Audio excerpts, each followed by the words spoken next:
Ah, pessoal, nós vamos falar de síndrome do pânico. Nossa entrevistada já está aqui. Quer participar? Quer fazer sua pergunta? Mande. Dá tempo ainda, Paula? Dá, né? Ó o nosso zap aqui, ó. 41 99127 6130. E pode ser também, deixa eu tirar do bolso. Aqui, aí, ó. Tá aqui também no YouTube. Vou acompanhando vocês também, tá bom? Só que antes vamos mostrar uma reportagem e depois a entrevista.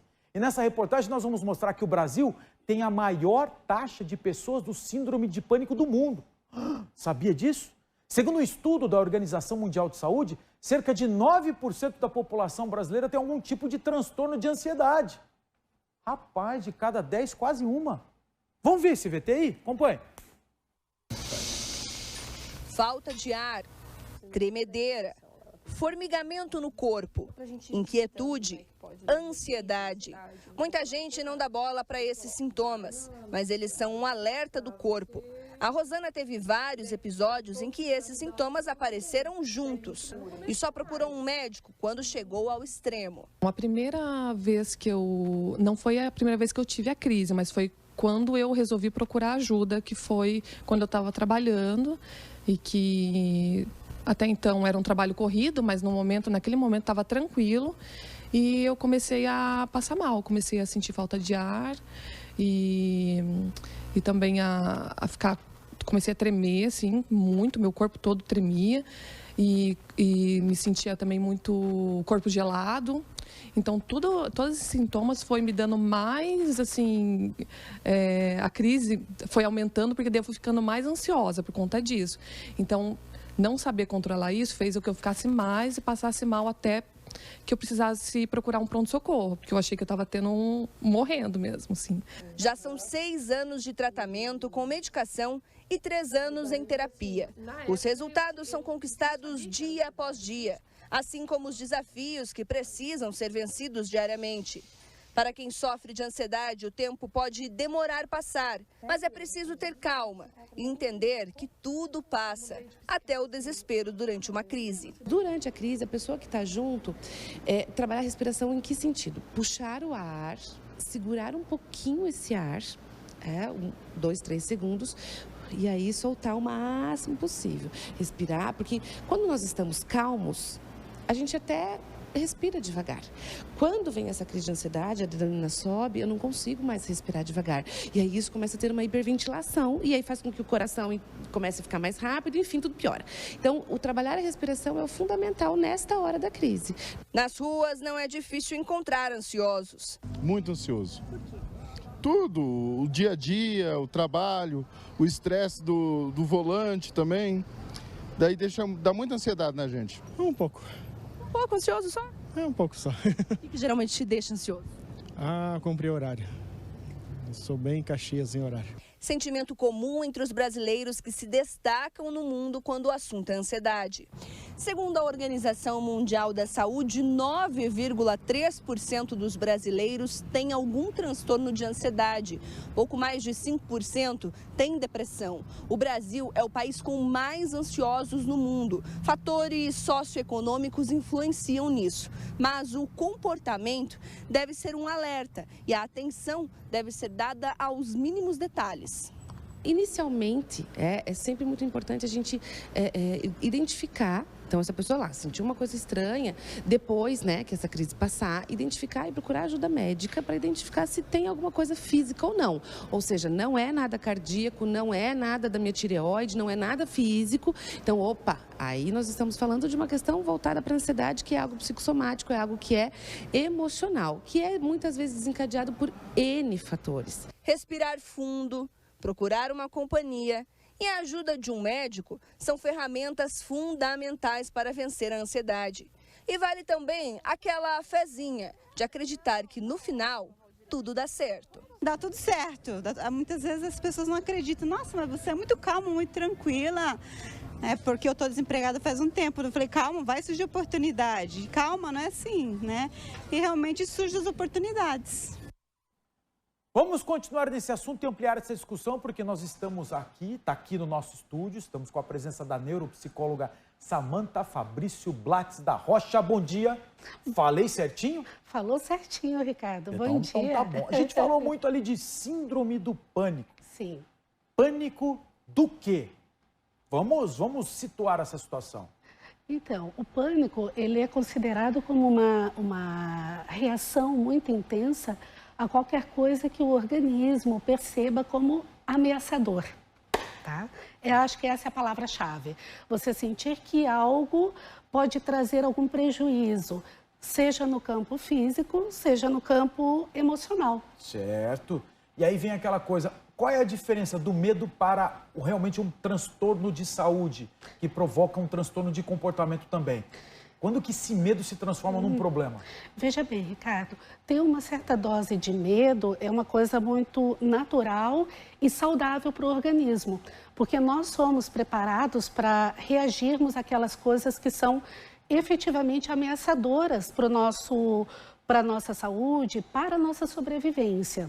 Quando isso se torna mais generalizado e isso se torna mais intenso, a ponto de trazer algum prejuízo ocupacional ou prejuízo funcional, de limitar esta pessoa e chega no nível do incontrolável, aí nós realmente estamos falando em um quadro que está ficando patológico. Tá.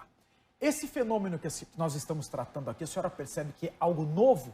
E tem até uma pergunta da Maria, que me chega aqui, ela fala o seguinte, que isso é em função da nossa rotina diária, que a gente está sempre com pressa, sempre querendo fazer aquelas coisas que deveriam ter sido feitas com mais tempo, a gente está fazendo com urgência agora, sinais do tempo? Eu acredito que, desculpe, eu acredito assim, que o quadro, ele já existe há bastante tempo, mas as condições de vida moderna estão tornando esse quadro mais frequente, com uma prevalência maior dentro da população, tanto mundial quanto dentro do Brasil, que é um dado que nos preocupa muito. A prevalência, a grande prevalência dos transtornos ansiosos na população brasileira. E para você ter uma ideia, fora esses dados que nós observamos ali a respeito do transtorno de ansiedade, o transtorno de pânico e da depressão, o Brasil é considerado como o segundo país com maior nível de estresse do mundo. Nós só perdemos para o Japão. Então, Japão. Tá. Tem alguma explicação? O nível de pressão, de trabalho, o nível de necessidade de produtividade e é claro que nós não podemos deixar de considerar que as nossas condições socioeconômicas do Brasil, nós somos um país que passou por uma crise violenta há pouco tempo atrás, então isso coloca diante das pessoas situações que podem desencadear crises como essas, e nós também temos uma questão que é muito particular do país, que é a violência. Tem uma perguntinha aqui, dá tempo ainda, né, Paulo? Colocar uma perguntinha da Cindy. Ela está participando aqui do YouTube. Ela fala o seguinte, o meu médico me indicou a respiração diafragmática, respirar como os bebês, pela barriga, e tem me ajudado muito quando sinto o coração acelerar. É um depoimento da Cindy que eu já trago aqui para a senhora. Respiração diafragmática, é isso? Isso mesmo. Explica um pouco melhor isso. É um nome bem técnico para falar de uma respiração mais profunda. Então, quando uma pessoa está ansiosa, se você prestar atenção, ela respira aqui em cima, o peito infla, mas quando você está fazendo uma respiração diafragmática, que é aquela que vai dar uma oxigenação maior para o organismo, é uma respiração mais profunda. Então, você está recrutando a musculatura mais inferior, que é essa respiração diafragmática, que é essa musculatura do diafragma. Então, é uma respiração lenta e mais profunda.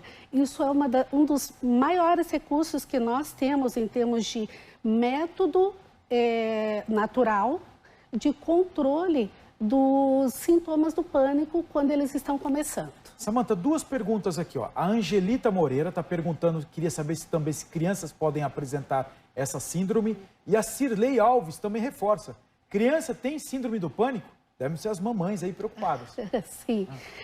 vale salientar o seguinte, olha só, quais são as pessoas que podem vir a desenvolver uma síndrome do pânico? São basicamente aquelas pessoas que têm já uma predisposição, de alguma maneira nós consideramos a predisposição genética como um fator importante nesse cenário, mas aquelas pessoas que já vêm com um quadro natural ou comportamental aprendido, né, ligado com uma ansiedade.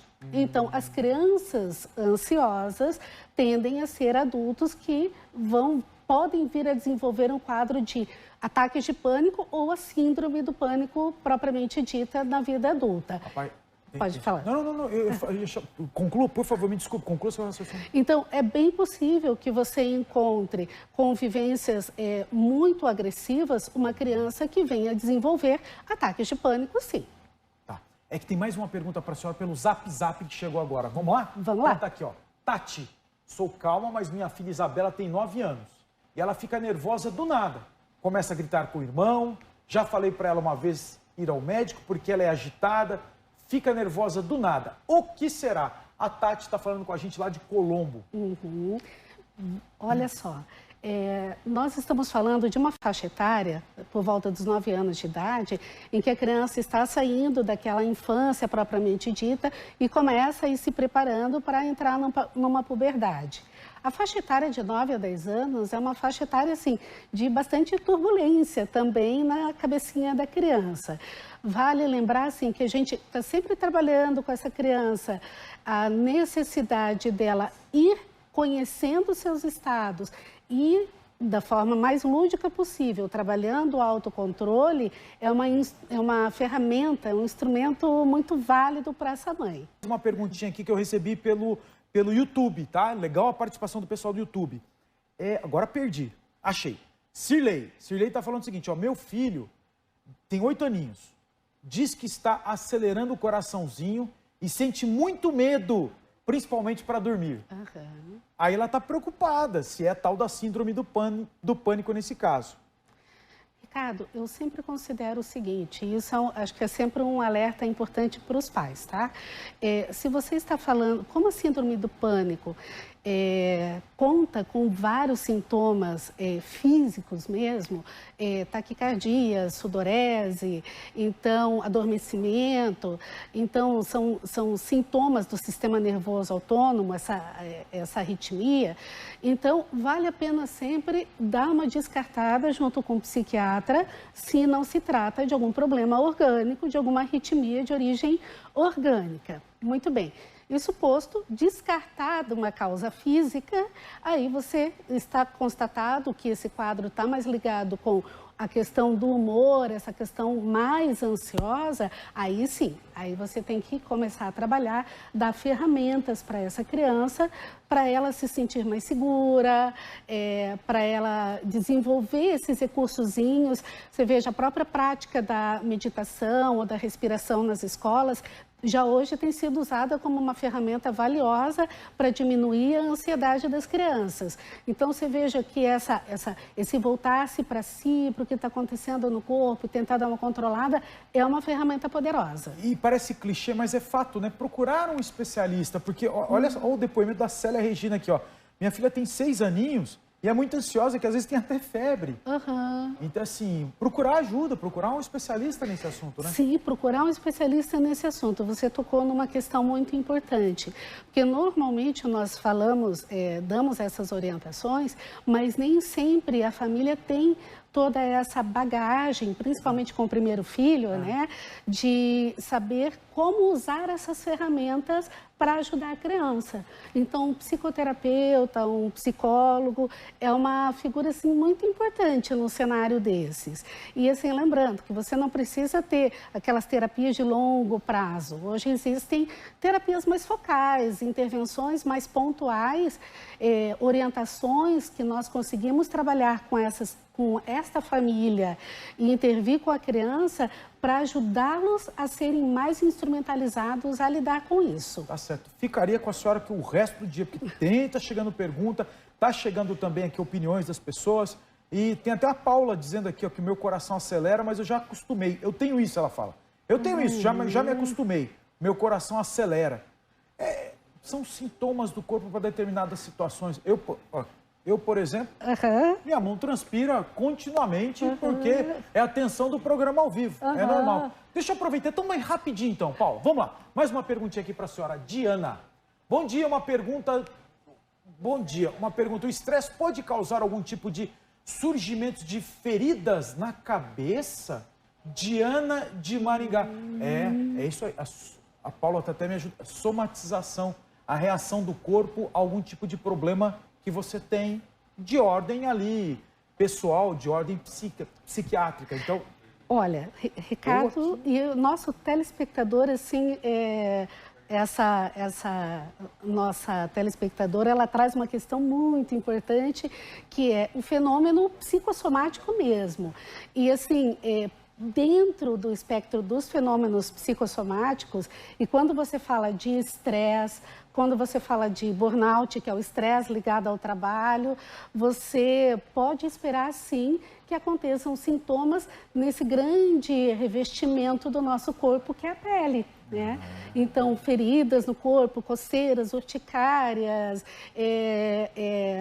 rushes, né? Vermelhidões, são coisas que podem realmente acontecer com pessoas em situação de estresse. Acontece. Acontece. Então, pelo amor de Deus, procure ajuda. Procure ajuda, né? Porque nós estamos muito acostumados a darmos atenção para a nossa saúde física, mas temos que pensar que nós vivemos num mundo que tende a nos adoecer psicologicamente. Então, cuidar da saúde psicológica é uma prerrogativa para o bem-estar nos tempos modernos. Mais um depoimento aqui da Meirelle dizendo, ó, há 2 meses fui ao médico, ele disse que eu estava com depressão.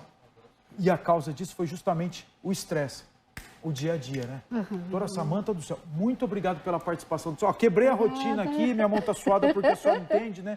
Já falei que a minha mão fica sempre molhada aqui. Isso é normal também, isso eu aprendi a conviver. Porque se você não tiver um nível de tensão, um nível de estresse ótimo, você não dá o seu melhor também. Exato, exato. Mas foi uma coisa que me prejudicou muito já, porque assim, eu tinha vergonha de cumprimentar as pessoas, porque minha mão pingava. Eu lembro quando eu fui fazer o vestibular, eu tive problema com o fiscal, porque eu estava escrevendo a prova, aí eu tirei um lenço para não molhar a prova. E o fiscal veio e quis tomar a prova de mim, porque eu achou que eu estava colando. Eu falei, não, eu vou molhar a prova, que assim, eu preciso de um lenço, senão eu vou molhar tudo. Até explicar, mas deu tudo certo. Mas ali já estava tudo suado, acontece. Obrigado pela participação da senhora, até uma próxima oportunidade que rendeu bastante aqui. Ficaria com mais tempo com a senhora, mas temos que tocar o programa aqui. Obrigada pelo convite, um abraço. Valeu, obrigado.